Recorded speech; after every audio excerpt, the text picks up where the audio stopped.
Assalamualaikum warahmatullahi wabarakatuh. Bismillahirrahmanirrahim.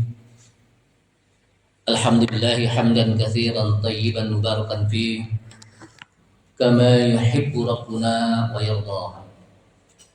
Asyhadu an la ilaha illallah wahdahu la syarika lah wa la na'budu illa iyyah. Wa asyhadu anna Muhammadan 'abduhu wa rasuluhu la nabiyya ba'dah.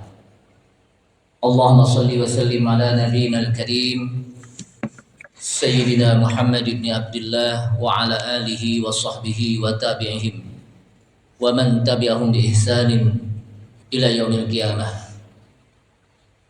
Amma ba'du, qala Allah ta'ala fi kitabihil karim wa huwa asdaqul qailin. Ya ayyuhalladzina amanu taqullaha haqqa tuqatih wa la tamutunna illa wa antum muslimun. Ya ayyuhalladzina amanu taqullaha wa qulu qawlan sadida yuslih lakum a'malakum wa yaghfir lakum dhunubakum. Wa man yuti'illaha wa rasulahu faqad faza fawzan 'azima. Wa qala Rasulullah sallallahu alaihi wasallam fa inna asdaqal hadits kitabullah ta'ala wa khairal huda huda Muhammadin sallallahu alaihi wasallam wa syarral umuri muhdatsatuha wa kullu muhdatsatin bid'ah wa kullu bid'atin dhalalah wa kullu dhalalatin finnar. Ma'asyiral muslimin rahimani Allah wa rahimakum, hadirin jamaah Masjid Al-Munawwar yang mudah-mudahan dirahmati Allah Subhanahu wa taala. Kita awali dengan memanjatkan puji syukur kita kepada Allah Subhanahu wa taala yang telah memberikan taufik dan hidayahnya kepada kita sekalian. Semoga dengan taufik dan hidayah ini kita mampu untuk menjalankan perintah Allah Subhanahu wa taala dan kita juga mampu dengan meninggalkan larangan-larangan Allah Subhanahu wa taala.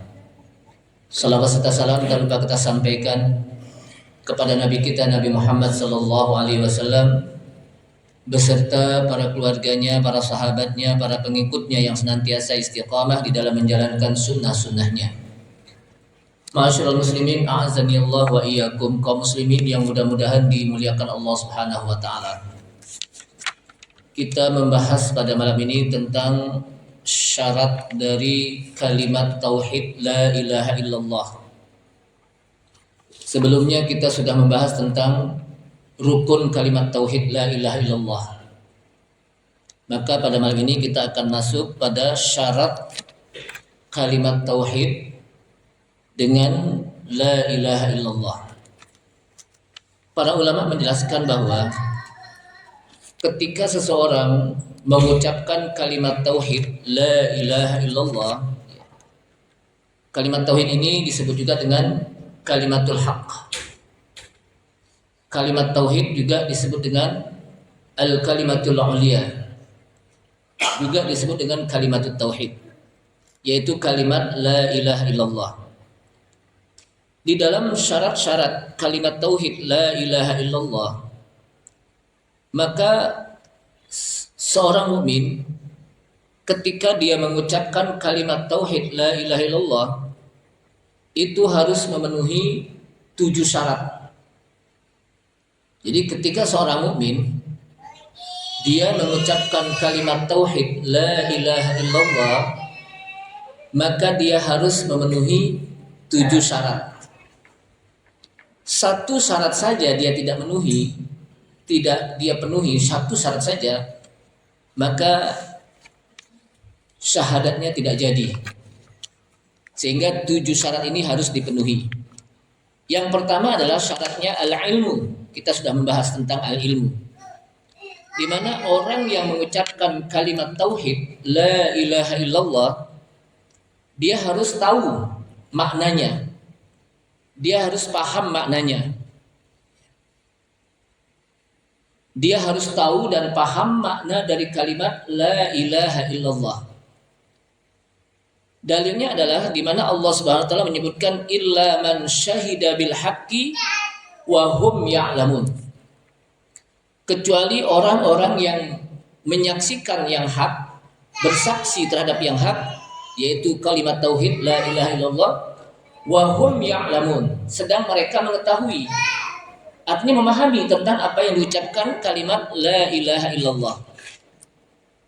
Ay syahidu bila ilaha illallah, yakni mereka menyaksikan kalimat tauhid la ilaha illallah dan mereka paham, hati mereka paham, mulut mereka juga paham, lidah-lidah mereka ketika berbicara mengucapkan kalimat tauhid paham. Karena ketika dia tidak tahu apa yang diucapkan, maka tidak bermanfaat apa yang diucapkan. Saya contohkan saja, tahu burung biu Pak ya. Burung biu itu dia bisa mengucapkan apa yang diucapkan oleh manusia. Bahkan ada satu tempat saya pikir ada orang, nggak taunya dia beri salam, assalamualaikum. Nggak taunya yang beri salam siapa? Burung biu. Tahu burung biu Pak ya? Nah, artinya dia bisa mengucapkan, tapi kira-kira dia yang diucapkan itu paham nggak? Nah, kalau kita tidak memahami tentang kalimat la ilaha illallah, sama dengan apa? Burung biu. Kenapa? Nggak paham dia. Maka yang pertama adalah kita harus paham apa arti kalimat la ilaha illallah. Ay la ma'buda bihaqqin illallah. Yakni tidak ada yang berhak untuk diibadahi kecuali hanya Allah. Maka kan dulu ketika kita mengucapkan la ilaha illallah itu dua rukun. Pertama an-nafyu, yang kedua al-isbat. An-nafyu yaitu la ilaha, ay la ma'buda bihaqqin, tidak ada yang berhak untuk diibadahi. Ketika kita mengatakan la ilaha ay la ma'buda bihaqqin, maka kita wajib untuk membatalkan sembahan-sembahan selain Allah SWT. Kita wajib untuk mengingkari sembahan-sembahan selain Allah Subhanahu wa taala. Ketika kita mengucapkan la ilaha, kemudian kita isbatkan, kita tetapkan illallah. Siapa yang harus kita sembah? Illallah, kecuali hanya Allah. Kenapa? Karena kalau hanya sekedar la ilaha tanpa illallah nggak jadi. Atau illallah tanpa la ilaha juga nggak jadi. Sehingga satu kesatuan itu harus diucapkan dan diyakini. Nah, di dalam mengucapkan juga harus memenuhi syaratnya, yaitu dia paham apa yang diucapkan. Sehingga disebutkan barang siapa yang dia ucapkan la ilaha illallah wa huwa la ya'lam maknaha, sementara dia tidak paham, tidak tahu maknanya, lam tanfa'hu, maka tidak bermanfaat apa yang diucapkan. Kenapa? Li'annahu lam ya'taqid ma tadullu alaihi. Karena tidak ada ikatan dalam hatinya apa yang diucapkan. Itu yang pertama. Yang kedua, asyartus tsani. Asyartus tsani, syarat yang kedua adalah al-yakin. Habis kita paham, kita tahu maknanya, yang kedua kita yakini. Ada orang paham, tahu arti la ilaha illallah, tapi nggak diyakinin dalam hatinya. Itu juga nggak jadi. Artinya apa? Al-yakin bi ayyakuna qailuha mustaiqinan bima tadullu alaihi. Yakni yakin itu adalah seseorang ketika dia mengucapkan kalimat tauhid la ilaha illallah mustaiqinan, dia yakin apa yang diucapkan. Fa in kana syakkan bima tadullu alaihi lam tanfa'hu. Barang siapa yang syak, yang ragu-ragu apa yang diucapkan, maka tidak bermanfaat apa yang diucapkan. Dia paham tapi enggak yakin. Jadi harus dia yakini apa yang diucapkan. Dia apa? Dia yakini apa yang diucapkan. Nah, dia tidak akan bisa yakin kalau dia tidak paham apa yang diucapkan. Makanya ilmu itu yang pertama dulu. Syarat yang pertama itu apa? Ilmu, tahu dulu. Paham dulu apa yang diucapkan. Habis dia paham lalu diyakini. Artinya apa? Dia tidak akan bisa mungkin untuk yakin apa yang diucapkan kalau dia tidak paham, kalau dia tahu. Makanya ilmu itu didahulukan. Dalilnya mana? Dalilnya di mana Allah SWT menyebutkan innamal mu'minuna alladzina amanu billahi wa rasulihi thumma lam yartabu. Innamal mu'minun, sesungguhnya orang-orang mukmin alladzina amanu billahi wa rasulih, yang mereka beriman kepada Allah dan Rasulnya, summa lam yartabu, kemudian imannya tidak ragu-ragu. Jadi iman itu betul-betul yakin. Nah, beberapa pekan yang lalu saya menjelaskan di dalam bahasa Arab ada yang disebut dengan asyakku atau ar-raibu, sama. Yang kedua ada yang disebut dengan al-zannu. Yang ketiga adalah al-wahnu. Nah, tiga kata ini kalau diartikan ke dalam bahasa kita artinya ragu-ragu. Cuman kalau asyakku, syak itu dari bahasa Arab sebetulnya. Akhirnya jadi bahasa kita, ragu. Syak itu 50% yakin, tapi 50% nggak yakin. Artinya apa? 50-50 antara yakin dengan tidak yakin. Kan ragu begitu. Nah, itu tidak boleh. Dalam meyakini kalimat tauhid la ilaha illallah itu tidak boleh ragu-ragu, 50% percaya tapi 50% apa? Nggak percaya. Atau ada lagi al-zannu, keraguan, hanya sebatas dugaan. Di mana 75% percaya, cuma 25% yang nggak percaya. Artinya apa? Masih banyak percayanya, tapi itu nggak jadi. Walaupun 25%-nya apa? Nggak percaya. Nah, yang ketiga al-wahan, juga ragu-ragu, wahan. Wahan ini adalah 95% percaya, 5%-nya nggak percaya. Kira-kira banyakan mana itu? Lebih banyak percaya nih kan, tapi nggak jadi dalam iman. Kenapa? Karena dalam beriman itu harus yakin, ainul yakin, betul-betul percaya. Sedikit pun tidak boleh kita ada yang kita ragukan dalam beriman kepada Allah Subhanahu wa taala. Makanya disebutkan di dalam hadis maka para ulama mengatakan fa in kana murtaban kana munafiqan. Jika dia ragu, maka dia termasuk golongan orang munafik. Kenapa? Karena orang munafik itu apa? Ragu. Maka dalam hadis yang disampaikan dalam riwayat Abu Hurairah radhiyallahu an, Rasulullah SAW menyebutkan idhab bina'laiha taini faman lakita wara'a hadhil al-ha'ita yashhadu an la ilaha illallah mustaiqinan biha qalbuhu fabashhiru bil jannah.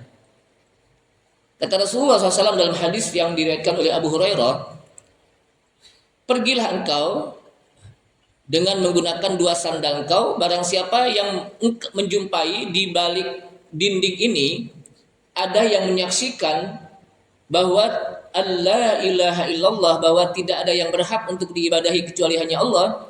Kemudian ketika dia saksikan diucapkan mustaiqinan, dia yakin, maka qalbuhu, dia meyakini dalam hatinya, fabashhirhu bil jannah, sampaikan berita gembira bahwa dia akan mendapatkan surga.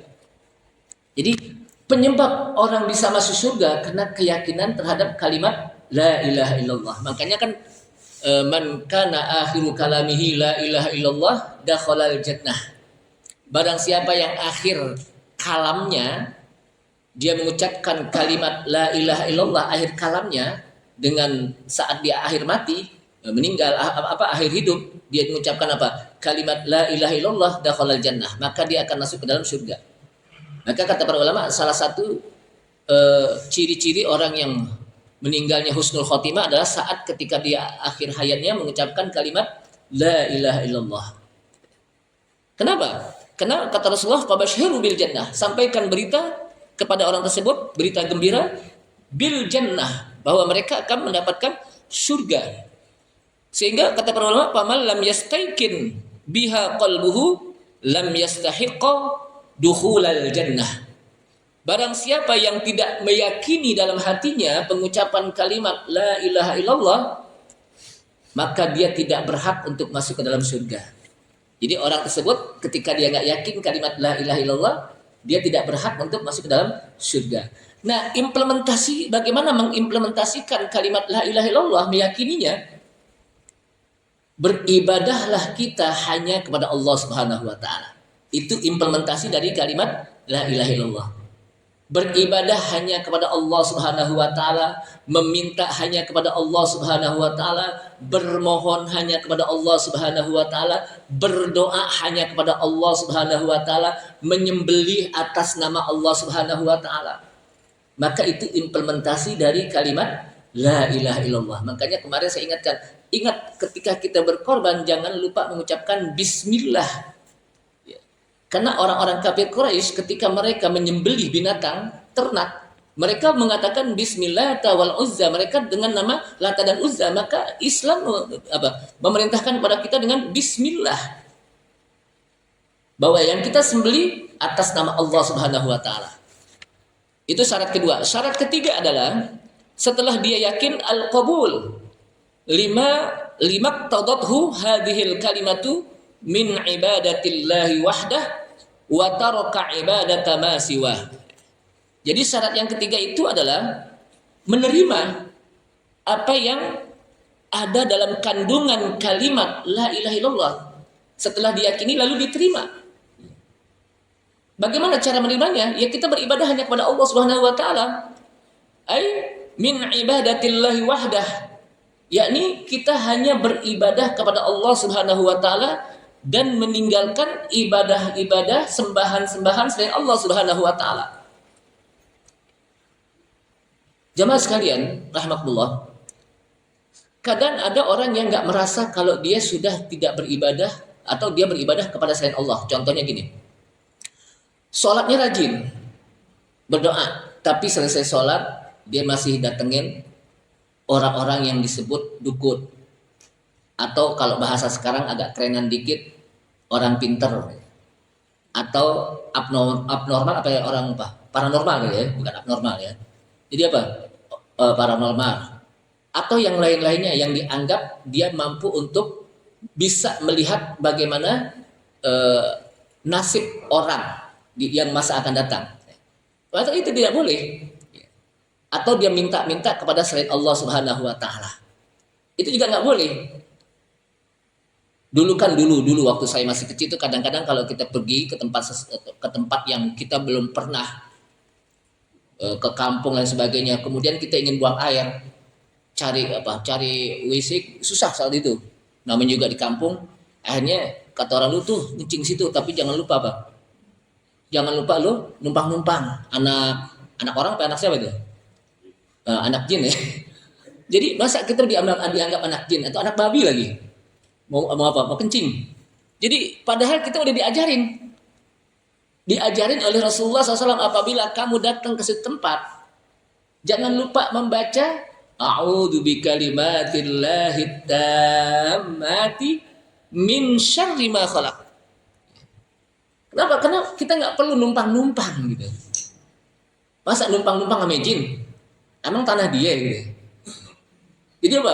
A'udzu bikalimatillahi tammati min syarri ma khalaq. Ya Allah, aku berlindung bikalimatillahi tammati, dengan kalimat Allah yang sempurna. Min syarri ma khalaq. A'udzu bikalimatillahi tammati min syarri ma khalaq, dari kejahatan makhluknya. Makhluk apa saja? Apa saja? Makhluk jinkah, manusiakah, alamkah? Kan alam itu makhluk. Bisa saja ketika kita lagi jalan-jalan di sana, longsor tanah atau gempa macam-macam, atau ada orang yang jahil, atau ada macam-macam. Jadi kita diajarkan udah jangan pakai model-model begitu gitu. Kenapa? Karena kalau kita masih minta kepada jin atau setan, berarti kita minta kepada selain Allah Subhanahu wa taala. Kemudian di mana dalilnya bahwa kita wajib untuk beribadah hanya kepada Allah SWT dan meninggalkan ibadah kepada selain Allah? Innahum kanu idza qila lahum la ilaha illallah yastakbirun. Sesungguhnya mereka apabila dikatakan pada mereka la ilaha illallah, ucapkan kalimat la ilaha illallah, yakini kalimat la ilaha illallah, terimalah kalimat la ilaha illallah, yastakbirun, mereka sombong. Bahkan mereka mengatakan wa yaqulu, dan mereka mengatakan a inna latariku alihatina li syairin majnun. Mereka mengatakan, apakah kami akan meninggalkan tuhan-tuhan kami yang selama ini mereka sembah Tuhan-Tuhan kami, apakah kami tinggalkan mereka hanya sekedar gara-gara penyair yang gila? Jadi Rasulullah dianggap apa? Bisyairin majnun. Artinya apa? Mereka tidak mau diperintahkan untuk menerima kalimat la ilaha illallah, bahkan mereka sombong. Apa itu sombong? Sombong itu bukan sekedar bahasa kita. Kalau bahasa kita kan sombong itu ngecilin orang. Tahu gak ngecilin orang? Ada orang di Melayu, gue tahu lu. Gue tahu lu kecil lu. Gue tahu lu dari dulu sini. Itu ngecilin orang. Kalau bahasa apa? Bahasa hadis sombong itu ada dua. Pertama, batarul haq. Al-kibru, kata Rasulullah SAW, al-kibru batarul haqqi wa ghamtun nas. Al-kibru, sombong itu adalah batarul haq. Tidak menerima kebenaran, menolak kebenaran. Disampaikan Al-Quran ditolak, disampaikan hadis ditolak, disampaikan kalimat tauhid ditolak, disuruh sholat dia tolak, disuruh ngaji ditolak. Itu orang sombong. Itu hubungannya kepada Allah SWT. Hubungannya kepada manusia, wa ghamtun nas, dia ngecilin orang. Ame Allah Subhanahu wa taala dia sombong, tidak mau melaksanakan perintah Allah, sebagaimana Fir'aun sombong. Kenapa? Tidak mau melaksanakan perintah Allah SWT, bahkan dia berani mengaku sebagai Tuhan. Yang kedua, waqamtun nas, kecilin orang. Orang diremehin, dikecilin. Gue tahu loh, baru begitu aja. Masih kecil juga gue tahu, gue yang nuntun waktu sunat. Jadi apa? Itu kan apa? Orang sombong itu. Bisaan aja. Nah, itu apa? Orang sombong. Makanya kalau orang sombong itu kadang-kadang suka nggak tahu dirinya. Kalau berantem, nanya mulu sama orang, lu tahu gak siapa gue nih? Nah, itu orang sombong tuh. Kenapa? Lu tahu gak siapa gue nih? Gue nah itu apa? Nanya. Kalau dia aja nggak tahu dirinya sendiri, apalagi kita gitu, pakai nanya lagi. Jadi itu apa? Sombong. Jadi orang yang beribadah kepada Allah SWT berarti dia menerima kalimat tauhid la ilaha illallah. Orang yang beribadah kepada Allah Subhanahu wa taala dan juga beribadah kepada selain Allah, dua. Makanya orang yang musyrik itu sesungguhnya orang yang di samping dia beribadah kepada Allah SWT juga beribadah kepada selain Allah. Namanya musyrik. Artinya apa? Menjadikan Allah Subhanahu wa taala ada tandingannya, ada duanya.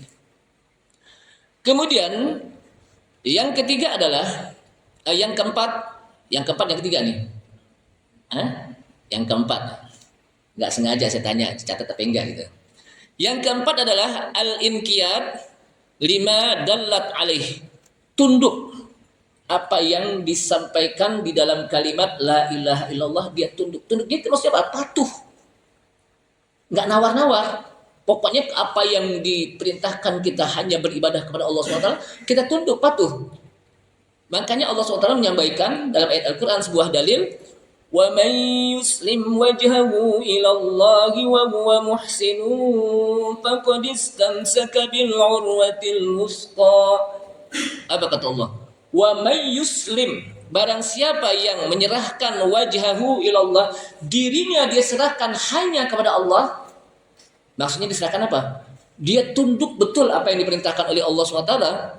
Wa huwa muhsinun, kemudian ketundukannya dia implementasikan dengan melakukan berbuat baik. Faqadis tamsaka bil urwatil wusqa, sungguh dia sudah berpegang kepada al-urwah al-wusqa, dia sudah berpegang kepada tali yang kokoh. Apa itu tali yang kokoh? Tali yang kokoh itu disebutkan oleh para ulama al-urwatul wusqa, kalimat la ilaha illallah, dia sudah berpegang. Apa itu yuslim? Ai wajhahu yanqad, artinya dia tunduk, dia patuh apa yang diperintahkan oleh Allah SWT. Sebab ada orang yang dia sih mengucapkan kalimat tauhid la ilaha illallah, tapi ketika disuruh ngaji nggak jalan-jalan gitu, ketika disuruh sholat berjamaah nggak sampai-sampai gitu, giliran ke BKT sampai, lari keliling 7 kali bahkan lebih, giliran sholat di depan rumah masjid nggak sampai. Ada gak yang begitu? Tapi gak, bukan sini, tempat lain ini. Artinya apa? Dia hanya sebatas apa? Mengucapkan doang gitu, tapi belum al-inqiyad, belum apa? Atau al-inqiyad, dia belum apa? Patuh, belum tunduk apa yang disampaikan oleh Allah Subhanahu wa taala. Makanya ayat mengatakan wa may yuslim wajhahu ilallahi wa huwa muhsin. Barang siapa yang menyerahkan dirinya semata-mata karena Allah, wa huwa muhsin, dan dia implementasikan penyerahan dirinya kepada Allah Subhanahu wa taala itu dengan berbuat baik. Apa yang dimaksud berbuat baik? Berbuat baik? Tunduk. Apa yang diperintahkan Allah Subhanahu wa taala tidak ditawar-tawar. Bapak, ada orang yang ketika diperintahkan ditawar-tawar. Baru adzan tar dulu baru qomat tar dulu baru juga mulai ngaji. Besok juga masih bisa. Itu namanya apa? Nawar-nawar gitu. Kemudian syarat yang kelima. Jadi ini harus apa? Syarat-syarat ini harus dipenuhi. Kata para ulama, satu saja tidak dipenuhi, nggak jadi kalimat tauhidnya. Yang kelima adalah as-sidqu. Apa itu as-sidqu? Wa huwa ayyakula hadhil kalimah musaddiqan bima qalbuhu. Yaitu ketika dia mengucapkan kalimat ini, itu dibenarkan dalam hatinya. Artinya ucapannya membenarkan, hatinya juga dibenarkan. Jadi bukan hanya diucapkan, tapi juga hatinya membenarkan. Sebab ada orang yang cuma mengucap doang, hatinya sih, gue cuma ngomong doang. Gitu. Padahal hatinya apa? Gue cuma ngomong doang. Nah, di dalam apa? Di dalam mengucapkan la ilaha illallah, itu mulut dan hatinya harus nyambung, paralel. Yaquluna bi alsinatihim. Kalau orang-orang munafik apa? Yaquluna bi alsinatihim ma yaquluna fi qulubihim. Mereka berbicara hanya lidahnya saja, tapi hatinya tidak berbicara. Itu orang munafik. Makanya orang munafik disebutkan oleh Allah SWT di dalam ayat Al-Qur'an, wa minan nasi man yaqulu amanna billahi wa bil yaumil akhir wa ma hum bimu'minin yukhadi'una Allah walladzina amanu wa ma yakhda'una illa anfusahum wa ma yash'urun fi qulubihim maradun fazadahum Allah marada wa lahum 'adzabun alimun bima kanu yakdzibun. Ini ayat di dalam apa? Surat apa ini? Al-Baqarah. Ya. Apa kata Allah SWT? Ini surat Al-Baqarah. Di awal-awal surat Al-Baqarah yang menjelaskan tentang ciri-ciri orang munafik. Ciri-ciri orang munafik. Karena dalam surat Al-Baqarah itu 3 menyebutkan.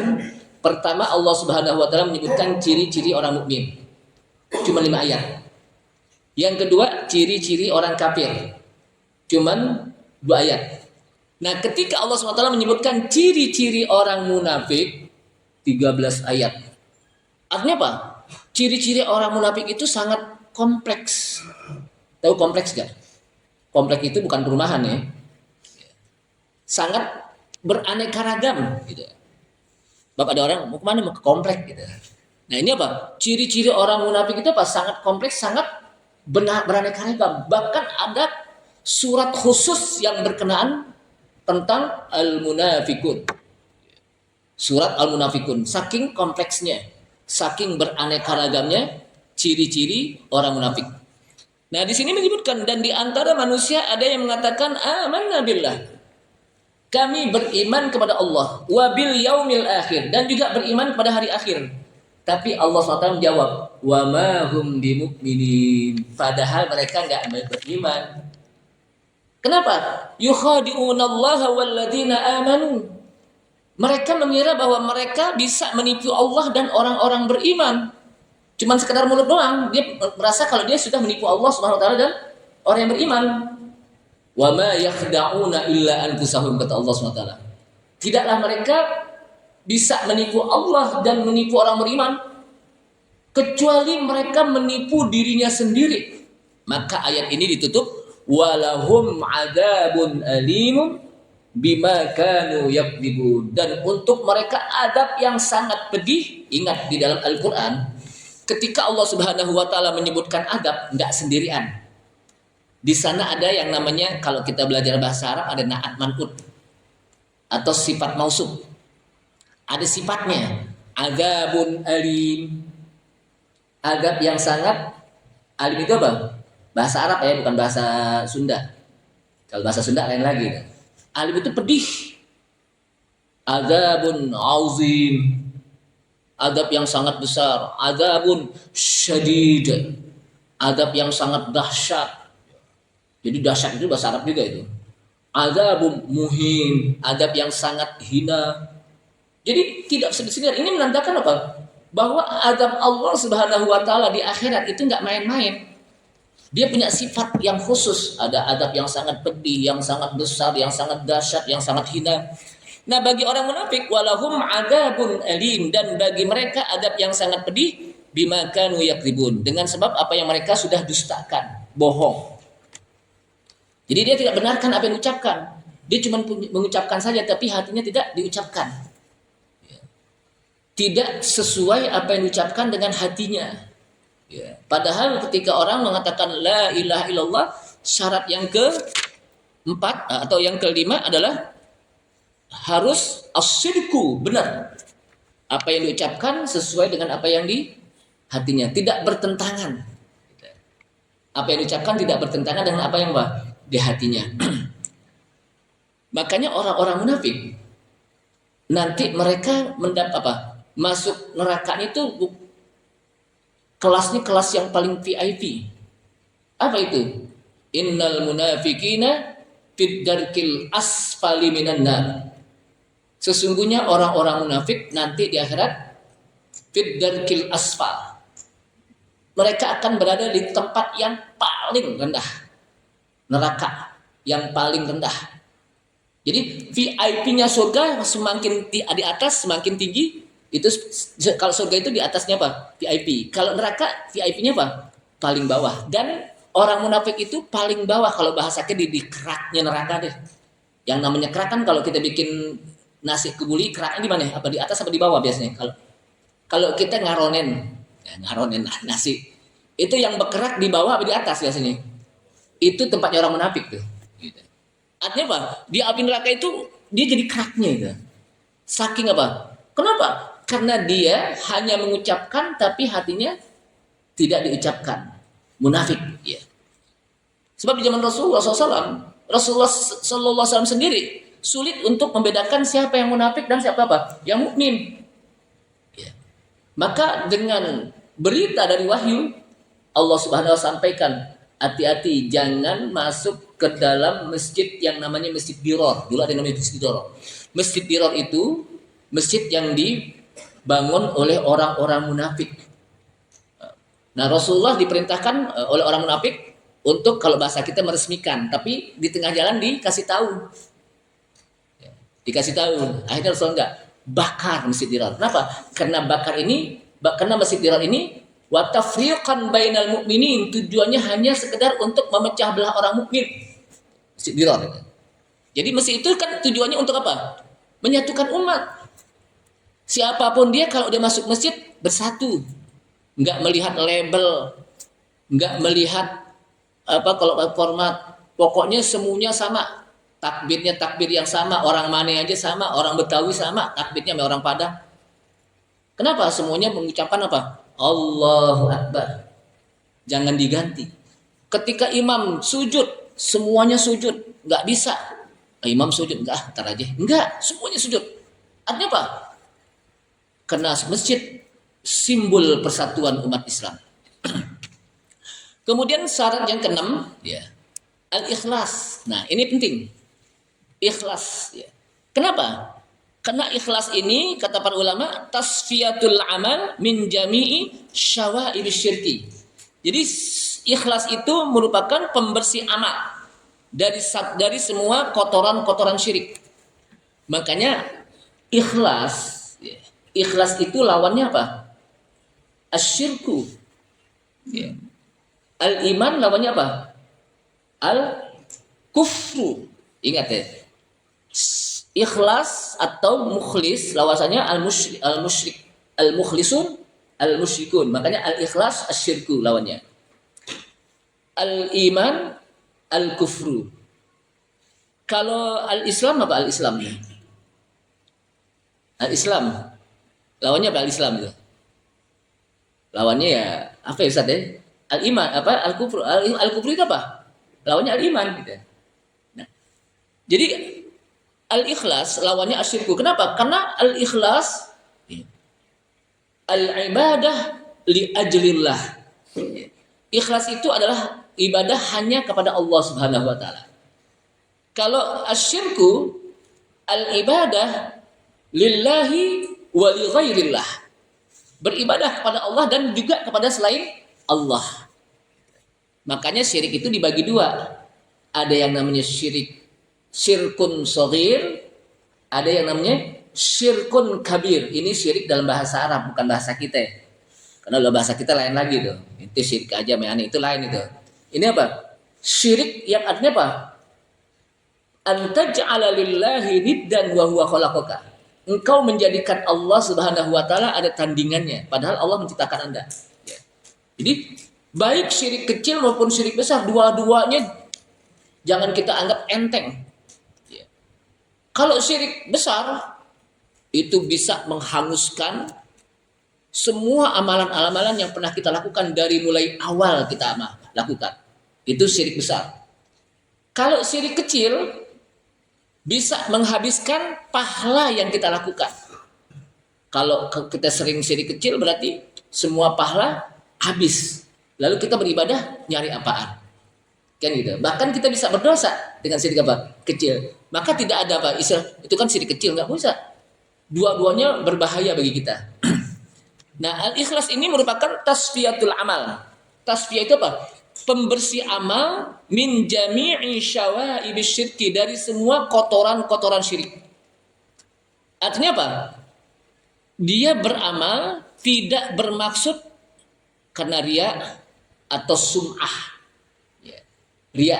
Makanya Rasulullah SAW pernah ketika beliau duduk-duduk bersama para sahabat, inni akhafu ma akhwafu. Sungguh saya khawatir dari hal-hal yang paling aku takutkan. Dari apa?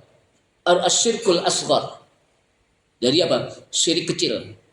Kemudian ditanya, ma huwa syirkul shaghir? Apa itu syirik shaghir ya Rasulullah? Ar-riya.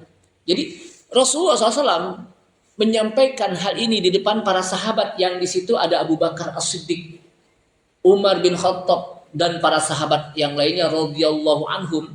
Beliau mengatakan, aku khawatirkan satu penyakit yang merasuki umatku, yaitu yang disebut dengan apa? Syirkun shaghir, syirik kecil. Padahal di situ ada Abu Bakar. Kita tahu bagaimana Abu Bakar imannya. Tapi Rasulullah masih tetap berpesan kepada Abu Bakar. Abu Bakar ini dalam hadis, kalau imannya ditimbang oleh orang kebanyakan di dunia, niscaya imannya siapa? Abu Bakar ini lebih berat, paling berat. Kenapa? Karena dia sahabat yang pertama sekali masuk Islam di antara orang tua. Dan dari banyaknya 10 al-asyarah al-mubasyarah bil jannah, 10 orang yang dijamin untuk masuk surga, itu semuanya berkat dari usaha dakwahnya apa? Abu Bakar melalui perdagangan. Utsman bin Affan, Abdurrahman bin Auf. Itu sebab apa? Abu Bakar As-Siddiq. Sehingga mereka menjadi sahabat yang kibar. Ya. Bahkan menjadi apa? Khulafaur Rasyidin. Makanya kalau ditimbang, tapi tetap Rasulullah menyampaikan kepada Abu Bakar As-Siddiq. Juga di situ ada Umar bin Khattab. Dan itu yang disampaikan syirkun shaghir. Yang bisa menghanguskan amalan, pahala. Apalagi syirkun kabir. Syirik kecil aja Rasulullah ingetin dan khawatir kepada umatnya, apalagi syirik besar. Makanya apa? Ini penting bagi kita. Maka Rasulullah SAW dalam sebuah riwayat hadis ya mengatakan, fa innallaha harrama 'alan nari man qala la ilaha illallah yabtaghi bidzalika wajhallah. Sesungguhnya Allah mengharamkan atas neraka orang yang mengucapkan la ilaha illallah, orang yang mengucapkan kalimat la ilaha illallah mengharapkan hanya wajah Allah. Karena Allah haramkan dia untuk masuk neraka. Tapi ingat, orang yang melakukan kesyirikan disebutkan dalam hadis Rasulullah apa dalam ayat Al-Qur'an, innahu may yusyrik billahi faqad harramallahu alaihil jannah. wa ma'wahumun. Nah, jadi innahu may yusyrik billah, sesungguhnya orang-orang yang menyekutukan Allah, faqad harramallahu alaihil jannah. Sungguh Allah Subhanahu wa taala telah haramkan baginya untuk masuk ke dalam surga. Orang yang menyekutukannya. Kalau Allah SWT haramkan dia masuk ke dalam surga, berarti orang tersebut masuk surga enggak? Diharamkan. Tidak akan bakal masuk surga karena Allah haramkan, jauhkan dia dari surga. Tapi Allah Subhanahu wa taala haramkan atas orang apa? Atas neraka orang yang mengucapkan la ilaha illallah ya bataghi bidzalika wajhallah. Dia berharap untuk bisa mendapatkan pahala dari Allah Subhanahu wa taala. Ini yang ke-6. Yang terakhir, asyartus sabi', syarat yang ke-7 adalah al-mahabbah. Nah, al-mahabbah itu apa? Mencintai, suka dengan kalimat la ilaha illallah. Dalilnya mana? Dalilnya di mana Allah SWT menyebutkan wa minan nasi man yattakhidhu min dunillahi andadan yuhibbunahum ka hubbillah walladzina amanu ashaddu hubban lillah. Dan di antara manusia, kata Allah SWT, ada orang yang menjadikan selain Allah itu tandingan. Jadi ada tandingan-tandingan selain Allah. Kemudian yuhibbunahum, mereka juga mencintai tandingan tersebut. Kahubbillah, sama dengan mencintai Allah. Salat sujud tapi juga kedukun. Salat sujud tapi juga percaya kepada ramalan-ramalan. Salat sujud kepada Allah Taala tapi juga percaya kepada bintang-bintang zodiak, ramalan-ramalannya. Sama gitu. Tapi orang-orang yang beriman, kata Allah SWT, walladzina amanu asyaddu hubban lillah. Dan orang-orang yang beriman, mereka sangat cinta kepada Allah. Artinya apa? Syarat yang terakhir adalah al-hubbu. Fa ahlu la ilaha illallah, orang-orang yang la ilaha illallah, bertauhid kepada Allah SWT, yuhibbunallaha hubban khalisah. Mereka mencintai Allah dengan cinta yang betul-betul cinta, ikhlas. Karena Allah Subhanahu wa taala. Maka mahabbah ini, kata para ulama, termasuk salah satu daripada rukun ibadah. Mahabbah, hubbullah, termasuk bagian apa?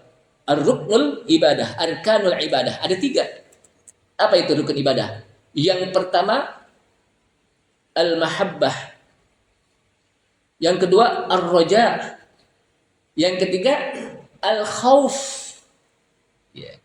Dalam beribadah hendaknya kita suka, ya. Cinta apa yang kita lakukan, apa? Suka. Yang kedua, kita beribadah ar-raja, mengharapkan pahala dari Allah Subhanahu wa taala. Dan yang ketiga, al-khauf, takut terhadap Allah Subhanahu wa taala. Boleh gak kita beribadah mengharapkan pahala dari Allah Subhanahu wa taala? Boleh. Boleh gak kita mengharapkan surga dari Allah SWT? Boleh. Karena memang Allah SWT janjikan. Karena Allah SWT apa? Janjikan. Jangan sebagaimana doa. Ada doa, ya Allah, kalau saya beribadah karena saya ingin surgamu, ya Allah, jangan kau masukkan saya ke surga. Ya Allah, kalau saya beribadah karena takut kepada nerakamu, maka masukkan saya ke neraka. Ini kan doa yang apa? Yang sebetulnya nggak bisa begitu gitu. Kenapa? Ini doanya Rabi'atul Adawiyah ya.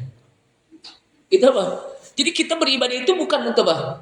Kita minta surga pada Allah SWT, karena memang Allah janjikan wa basyiril ladzina amanu wa 'amilus solihati anna lahum jannah. Sampaikan berita gembira kepada orang-orang yang beriman dan beramal soleh bahwa bagi mereka surga.